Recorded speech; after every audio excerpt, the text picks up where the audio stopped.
Madame, Monsieur, bonsoir. Merci de votre fête 19h sur Al-Oula. Voici les titres de l'actualité. Après plusieurs mois d'arrêt liés au Covid-19, les unités industrielles redémarrent en douceur leurs activités. Les entreprises adaptent leur environnement de travail en déployant des mesures sanitaires pour la sécurité de leur personnel. Nous verrons un exemple à Casablanca. Plus de 470 tablettes numériques distribuées à des élèves issus des groupes scolaires des communes rurales relevant de la région de Souss-Massa. L'opération a profité aux élèves de la 6e année du primaire. Des outils indispensables pour suivre les cours à distance. Reportage depuis une école primaire de la commune de Tarazout. Et puis après le déconfinement, nos cités retrouvent l'ambiance et l'animation du pré-Covid-19. Parcs et jardins sont à nouveau investis. C'est le cas à Marrakech où les habitants de la cité Oc renouent avec leur habitude de flâner très tard le soir, surtout en cette période de forte chaleur. D'abord, le point sur la situation épidémiologique. 238 cas d'infection supplémentaires durant les dernières 24 heures. Le bilan grimpe à 12 290 cas confirmés.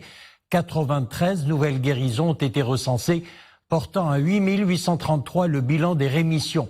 Le taux de guérison a chuté ces derniers jours. Il est actuellement de 71,9% au moment où celui des décès atteint 225. Après 4 nouveaux décès, le taux de létalité est à présent de 1,8%. Et puis, grande opération de dépistage au profit des acteurs de la pêche maritime, organisée au port de Tanger dans le cadre de la stratégie nationale de lutte contre la propagation de la pandémie du nouveau coronavirus. Elle concerne l'ensemble des gens de mer travaillant dans les ports de la région de Tanger, Tétouan, Hessima. Plus de 1400 tests ont déjà été effectués. Le chiffre devrait atteindre les 2000. Anissa Boumedi, Imanablo. Une file de marins-pêcheurs en attente du test de dépistage Covid-19. Avant le test, toute une série de mesures barrières est à respecter.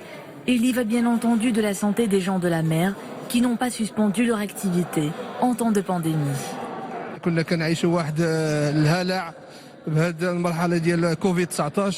Au début de la crise sanitaire, nous partions en mer la peur au ventre. Nous craignions d'éventuelles contaminations. Cette opération nous rassure, car comme vous le savez, nous avons continué à travailler, d'où tout l'intérêt du dépistage.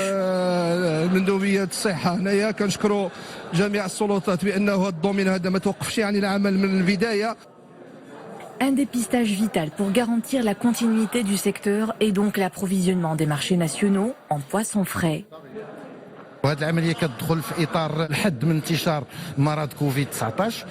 Cette opération s'associe aux efforts de lutte contre la propagation du Covid-19.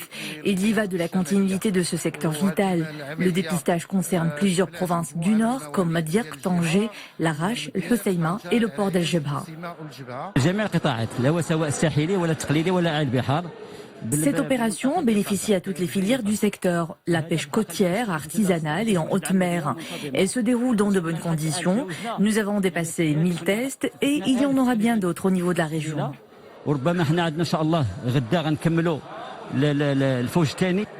Une opération qui profite également à d'autres professionnels, comme les employés des unités de traitement et de conditionnement des produits de mer. Le secteur de l'industrie est un secteur stratégique pour l'économie nationale. Le redémarrage des unités industrielles, après de longs mois de fermeture liés à la crise sanitaire du Covid-19, se fait en douceur. Les entreprises adaptent leur environnement de travail en déployant des mesures sanitaires dédiées à la sécurité de leur personnel. Reportage dans une unité industrielle à Casablanca. Le reportage est signé Amin Hennaoui, Ahmed Hamari, Nawal Mahdoub et Sarah Katir.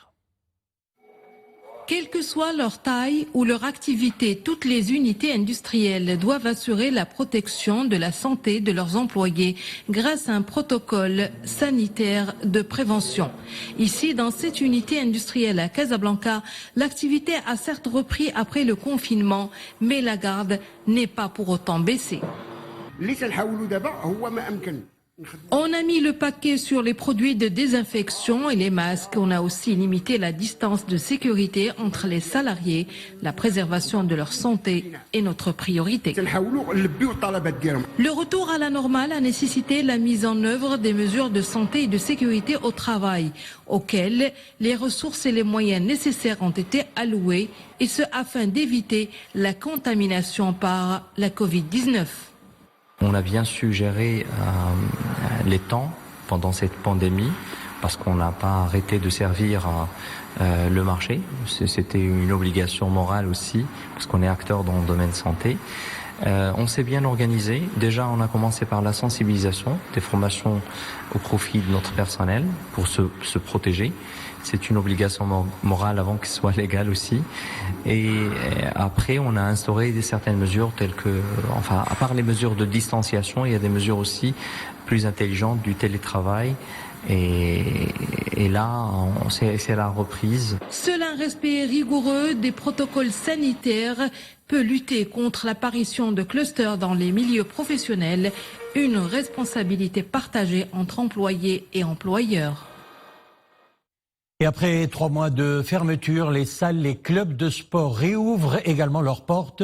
Alors comment se déroule la reprise de l'activité physique sans risque en pleine épidémie du coronavirus?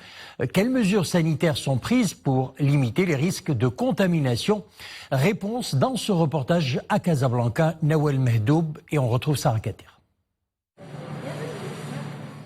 Depuis l'instauration de l'état d'urgence sanitaire, les adhérents à ce club de sport avaient suspendu leurs activités sportives dans l'établissement pour cause de fermeture. Aujourd'hui, ils reprennent l'entraînement sportif, mais avec des mesures barrières désormais obligatoires.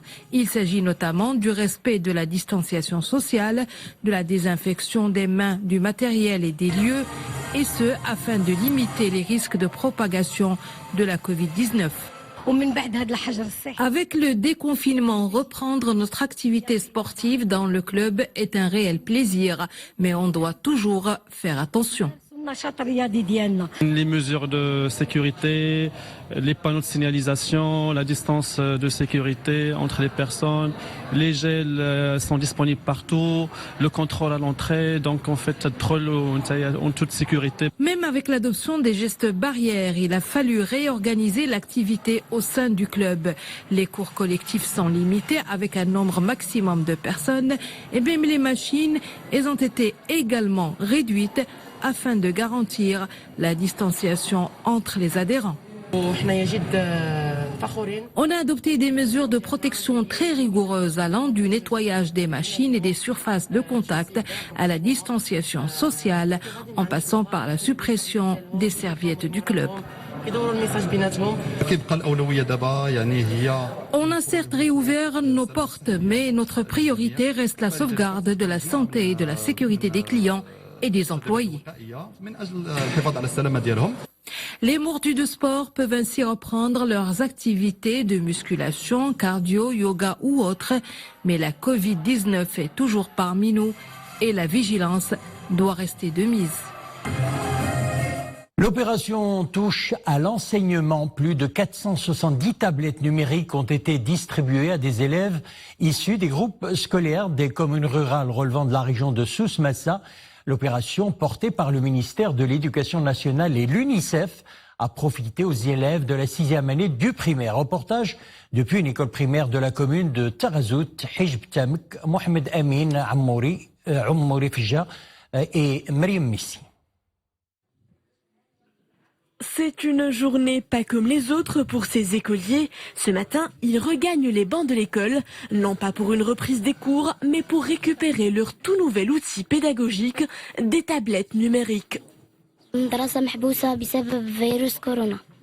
L'école est fermée à cause du coronavirus. Grâce à cette tablette, je pourrai poursuivre mon apprentissage, même à la maison. Ces tablettes est d'une grande utilité. Je pourrai à tout moment consulter les cours, les réviser et aller de l'avant dans ma scolarité. Scolarisés en 6e année du primaire, ces élèves ruraux pourront pendant la période estivale faire usage de ces outils technologiques. Leur foyer mal ou non desservi en réseau internet, ils auront droit à une nouvelle expérience d'apprentissage. De quoi garantir la continuité pédagogique et les aider à franchir sans difficulté l'étape du collège.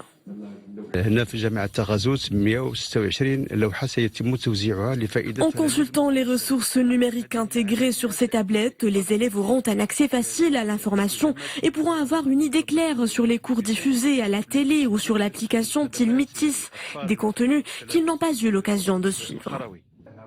Un total de 126 tablettes ont été distribuées au profit des élèves de la 6e année du primaire, scolarisés dans les établissements scolaires de la commune de Tarazout, profitant en priorité aux élèves du monde rural et ceux en situation de handicap. Cette opération entend réduire les disparités entre les familles, celles disposant de moyens pour s'offrir les équipements nécessaires pour poursuivre les cours à distance et celles qui n'en ont pas. Un renfort pédagogique indispensable à même d'atténuer les retombées négatives de l'interruption des études. On reparle enseignement. Le ministère de l'Éducation nationale, de la formation professionnelle, de l'enseignement supérieur et de la recherche scientifique annonce l'arrêt de la diffusion des cours sur les chaînes de télévision dans le cadre du dispositif de l'enseignement à distance. Cela a pris effet depuis hier. Cette décision intervient après le parachèvement des programmes scolaires et de formation pour tous les cycles de l'enseignement, ainsi que des séances destinées aux étudiants de deuxième année du baccalauréat pour le soutien et la préparation à l'examen national unifié pour l'obtention du baccalauréat 2020, précise le ministère. Quelques jours de déconfinement semblent avoir suffi pour replonger nos cités dans l'ambiance et l'animation d'avant Covid-19. Parcs et espaces verts sont à nouveau investis, c'est le cas à Marrakech, où les habitants de la cité ocre ont l'habitude de flâner très tard le soir, notamment en cette période de forte chaleur. Le reportage est signé Amina Allam, Mu'tasim Billah El-Bouazaoui et le commentaire est de Mounia Marouche. Sur la place Jamal Fna, un vent nouveau souffle. Après 3 mois de silence, la vie émerge à nouveau dans le cœur touristique de la ville ocre. Son effervescence nocturne a tellement manqué aux Marrakechis. Petits et grands réinvestissent les lieux sous son ciel étoilé. Mais ce n'est pas encore la foule des grands jours. Franchement, cette place mythique a complètement changé de visage. Je ne suis pas habituée à la voir sans animation. Et son ambiance festive me manque terriblement. J'ai commencé à voir quelques clients, mais ils ne sont pas nombreux. J'espère que ce virus disparaisse une fois pour toutes et que Marrakech redevienne comme avant. En ce temps chaud, les jardins sont à nouveau pris d'assaut par les riverains qui en profitent. Une petite pause sous le signe de la vigilance. Enfin, nous avons pu sortir et profiter de la fraîcheur du soir, mais nous devons faire attention car le risque de contamination est toujours là. Chacun de nous doit porter tout le temps sa bavette. Petit à petit, la ville ocre se réanime et sort lentement de sa torpeur, les premiers frémissements d'une renaissance où les mesures sanitaires sont toujours de vigueur. On parle agriculture à présent. Le quinoa, cette petite plante originaire d'Amérique du Sud, a su se faire une place dans l'agriculture marocaine. Une céréale aux nombreuses vertus, notamment sa très haute teneur en protéines. Dans la province de Rhamna, par exemple, les cultivateurs et autorités locales se réjouissent de la qualité des plantations, fruits de plusieurs années de recherche et d'expérimentation. Amina Allam, Mu'tasim Billah El-Bouazaoui et Oumaïma Ramli. Des hectares de culture parés de mauve signent qu'elles sont fin prêtes pour la cueillette. Nous sommes dans un champ de quinoa dans la province de Rhamna. Désormais, la petite graine très prisée a pris ses quartiers dans toute la région. Au début, nous plantions toutes sortes de graines, mais Rhamna est une province où le taux de sécheresse est très élevé. Les cultures ne résistent pas. Le quinoa pousse, lui, dans un sol très sec et il est très rentable. Il nous a sauvé la vie. Le quinoa a beaucoup profité aux agriculteurs de la région. Grâce à cette céréale, la Provence n'est plus durement impactée par la sécheresse. Très nutritive, résistante aux conditions climatiques extrêmes et pas très exigeante en eau, autant d'atouts qui font du quinoa une graine promise à un bel avenir. Nous aspirons à développer la culture de cette céréale dans toute la province. Elle a beaucoup de vertus nutritives. C'est une vraie carte à jouer. On peut la commercialiser sous différentes formes, en farine, en pâte ou sous forme de graines. 12 communes de la province de Hamna ont déjà adopté le quinoa. Avec un budget de 7 millions de dirhams, le ministère de tutelle mise sur cette graine hautement bénéfique pour la santé. Elle devrait investir en masse le marché marocain. Alors prenons-en de la graine, mangeons sain. Et pour refermer notre édition, un petit mot de météo. Il fera encore très chaud. 41 degrés sont prévus à Marrakech et Aousserd. 40 à Bouarfar, Rachidia, Beni Mellal. Ce sont les prévisions pour demain. 39 degrés à Khribga ou Alzazet. Et comme vous le voyez sur votre écran, 37 degrés par exemple à Oujda et Meknes. 33 à Tanger. Fera également 26 à Al-Husima Al-Jadida. 24 à Essaouira. 23 degrés à El Gouira et 22 degrés à Dakhla. C'est la fin de notre édition. Merci de l'avoir suivi. L'info revient sur l'Oula à 21h. Une excellente soirée. Demain, vous retrouverez Nisrine Aouzdar. À bientôt.